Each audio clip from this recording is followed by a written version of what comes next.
Hopper was born in 1882 in Nyack, New York, a small resort town on the Hudson River.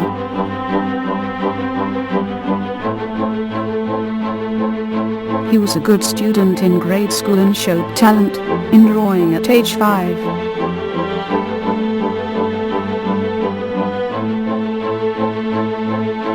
Edward and his only sibling Marion were raised in a strict Baptist home. The household was dominated by women: its mother, grandmother, sister, and maid.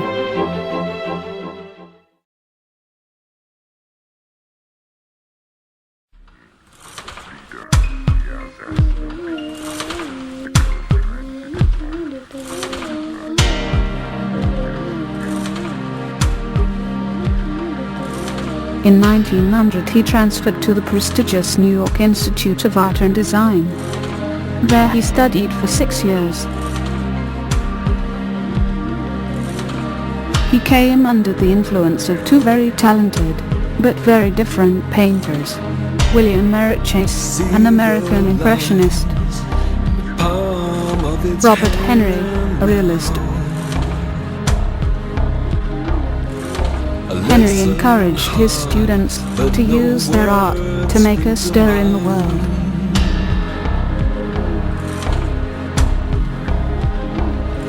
It sounds so sweet. Listen to its heartbeat.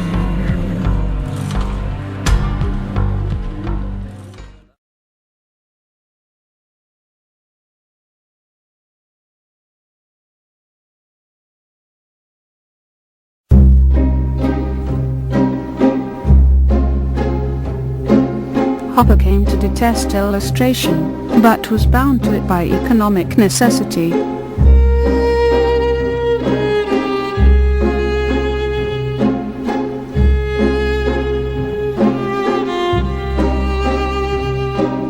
He temporarily escaped by making 3 trips to Europe, each centered in Paris. He studied alone, and seemed mostly unaffected by the new currents in art.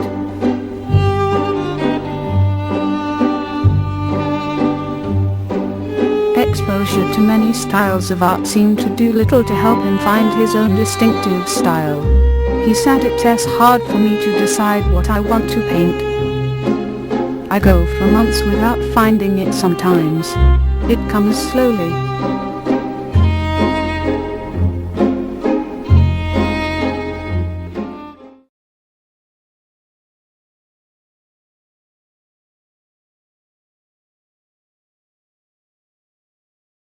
In 1912, Hopper traveled to Gloucester, Massachusetts, to seek some inspiration.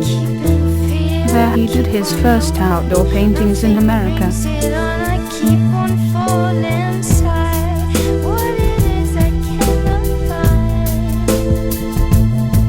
He painted Squamlight, the first of many lighthouse paintings to come.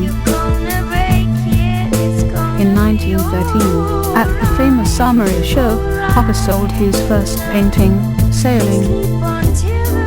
After his father's death that same year, Hopper moved to the Greenwich Village in New York.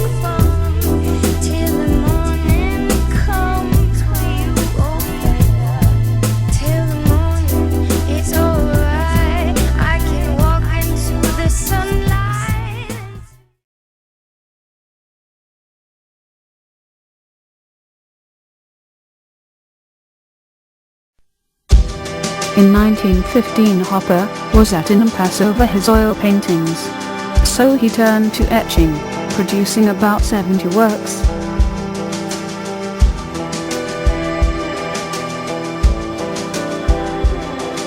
Around 1920 his etchings began to get public recognition.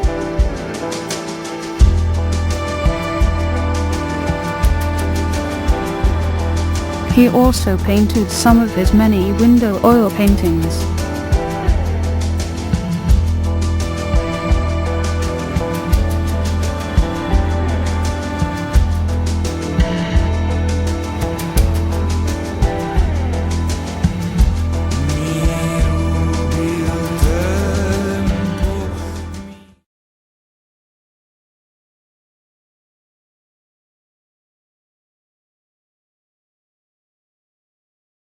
By 1923, Hopper's slow climb finally produced a breakthrough. He re-encountered his future wife Josephine Neveson, an artist and former student of Henry. They married a year later.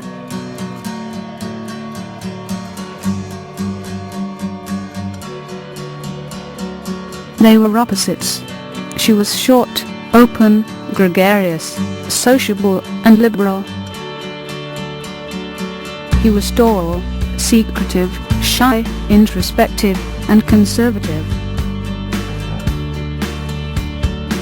She remarked famously, "Sometimes talking to Eddie is just like dropping a stone in a well, except that it isn't a thump when it hits bottom."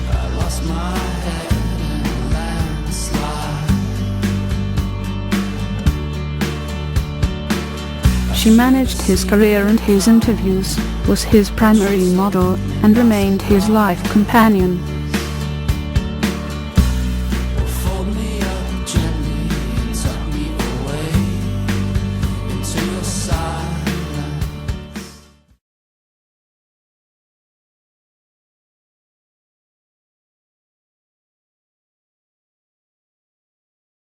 With Sinnes' help, in 1923 6 of Hopper's glassed watercolor paintings were admitted to an exhibit at the Brooklyn Museum. Loneliness, it shadows me. One of them, the Mansard Roof, was purchased by the museum for its permanent collection. In 1925, he produced House by the Railroad. This classic urban work marked Hopper's artistic maturity.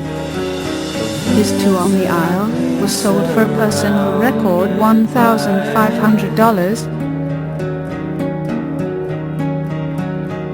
Hopper purchased an automobile, which he used to make field trips to remote areas of New England. So this is how it feels to be free. His financial stability now secured, Hopper would live a simple and stable life.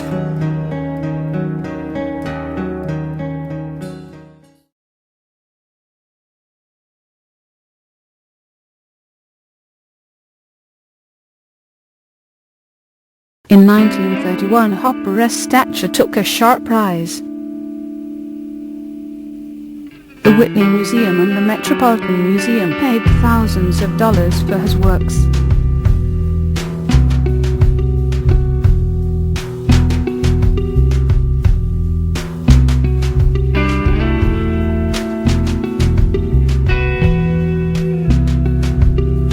In 1933, the Museum of Modern Art gave Hopper his first large-scale retrospective.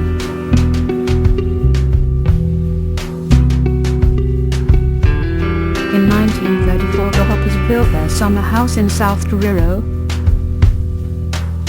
Che fine hai fatto?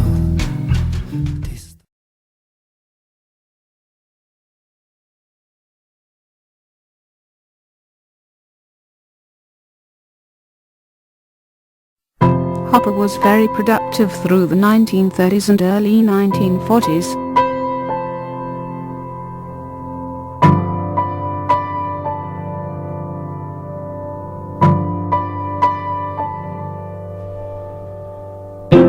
I said let's just go home. You said no, no.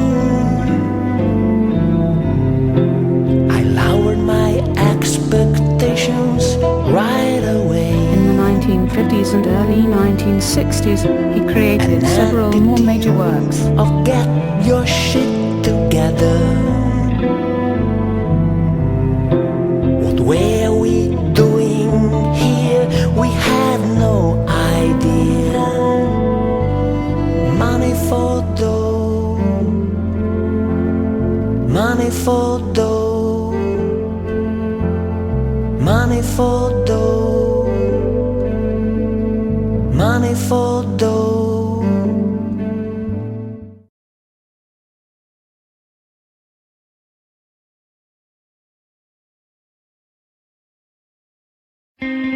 Hopper was a slow and methodical artist. He wrote, "It takes a long time for an idea to strike.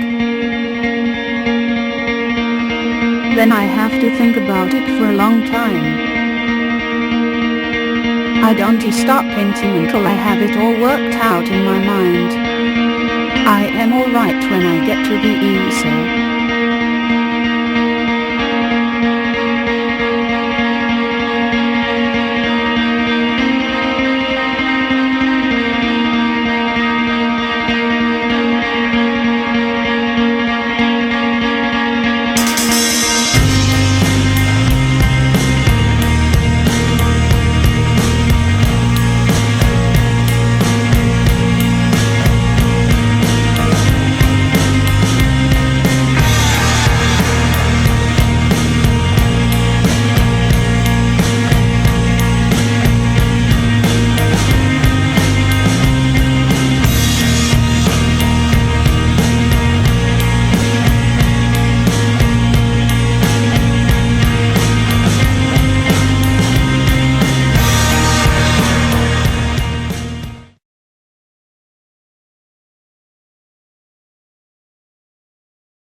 Hopper paid particular attention to geometrical design and the careful placement of human figures.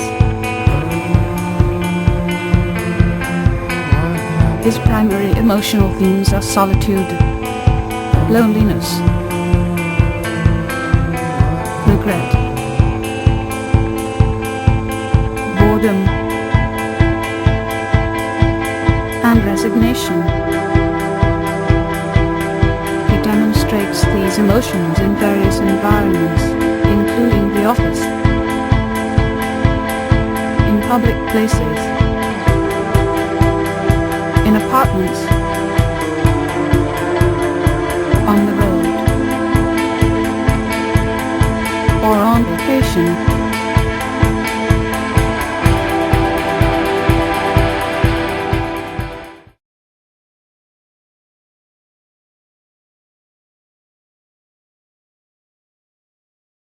In focusing primarily on quiet moments, Hopper employed a form of realism adopted by another leading American realist, Andrew Wyeth.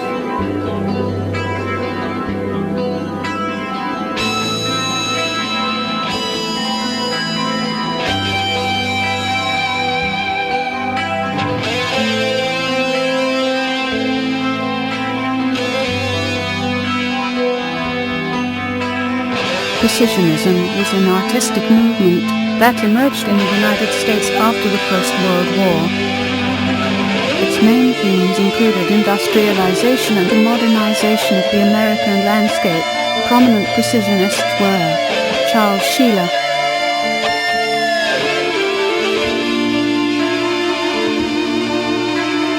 Charles Garnier, Elsie Briggs, George Alt, Georgia Rosita, and Edward Hopper. He leaves his mark and moves on.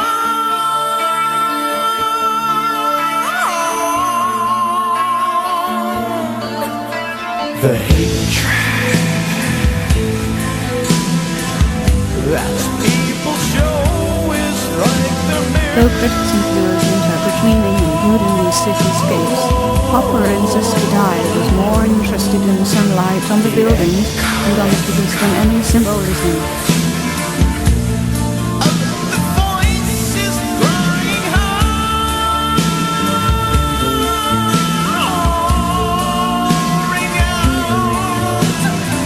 Hopper stated great art is the outward expression of an inner life of the artist.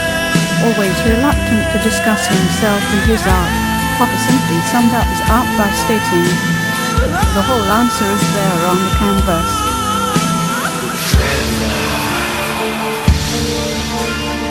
Hopper's last oil painting, to comedians, suggests the act of taking a life's last vows together as husband and wife. Edward Hopper died in his studio near Washington Square in New York City in 1967. His wife died 10 months later, and bequeathed their joint collection of over 3,000 works to the Whitney Museum of American Art. Will break the chains. It will have been the last time. Then I can travel on to the stars.